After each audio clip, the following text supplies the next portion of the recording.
ఆగాయం అవగానే అమ్మా అనడం సహజం.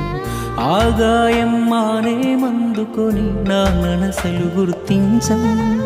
ఏదైనా గాయం అవగానే అమ్మా అనడం సహజం. ఆగాయం మానే మందుకొని నా మనసులు గుర్తించం. నువ్వు నింగిన ఎగిరే గాలిపటం నిన్నెగరేసేదే అమ్మ. నీ ఇద్దరికి ఆధారమై కనిపించని దారం నాన్న. తను ఎక్కుతూ ఆపిన తుది మెట్టే నీ తొలి అడుగుర కన్నా.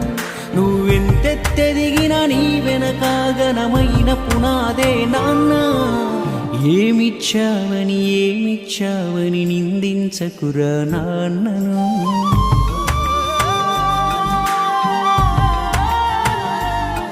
ఈ భూమి మీద ఏ సిరిమించునురా తానిచ్చిన